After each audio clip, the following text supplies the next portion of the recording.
Наурыздың 19-ында өткен сайлаудан кейін Екібастұз қаласы мәслихаты депутаттарының 50%-ы жаңарды. Өткен шақырылымда депутат болған Татьяна Шмидт, Жанат Ибраев, Манат Алғамбаров, Далида Сиворакша, Серік Макаров, Арман Амургалинов, Владимир Егер, Нияз Макраевтің қатарына Жомарт Мырзабеков, Қайрат Тұрлыбеков, Мариям Маликова, Еркін Құсан, Арман Иманқұлов, Жетпісбай Жакупов, Лейла Қасманова қосылды. 8-ші шақырылған мәслихаттың алғашқы сессиясында олар мәслихат төрағасын таңдады. Естеріңізге салайық, бұрын бұл лауазым хатшы деп айтылатын.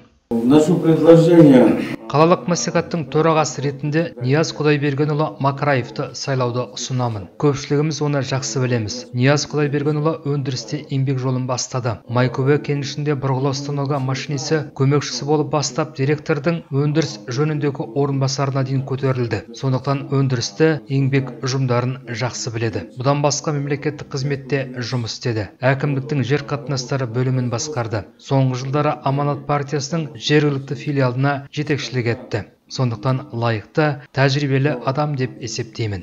Басқа ұсыныстар болмағасын, Нияз Құдайбергенұлы бір ауыздан мәслихат төрағасы болып сайланды. Мені қолдап, үлкен сенім білдірген еліңізге алғысым шексіз.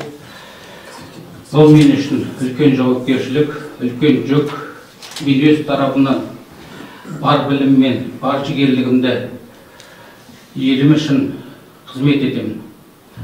Құрметті әріптестер, біздің мақсатымыз бір, Екібастұз өңірін адал еңбегімізбен атсалысып, толығымен сенімдімін.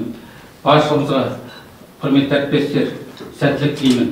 Бұдан соң төраға ретінде сессия жұмысын жүргізген Макраев мәслихаттың 5 тұрақты комиссиялары құрылатынын айтып, оларды басқаратын депутаттарды ұсынды және оларды бір ауыздан қолданды. Сөйтіп экономика және бюджет жөніндегі комиссияны Мариям Маликова, аграрлық сектор және жер қатынасы жөніндегі комиссияны Жанат Ибраев, әлеуметтік және мәдени сала жөніндегі комиссияны Татьяна Шмидт, азаматтардың шағын және орта бизнес өкілдерінің құқықтары мен заңды мүдделерін қамтамасыз ету мәселелері жөніндегі комиссияны Лейла Қасманова, құрылыс, өнеркәсіп және тұрғын үй коммуналдық шаруашылық мәселелері жөніндегі комиссияны Жетпісбай Жакупов басқаратын болды. Ал қала басшысы алда жұмыс көп және соларды жүзеге асыру үшін бірлесіп әрекет жасау керектігін атап өтті.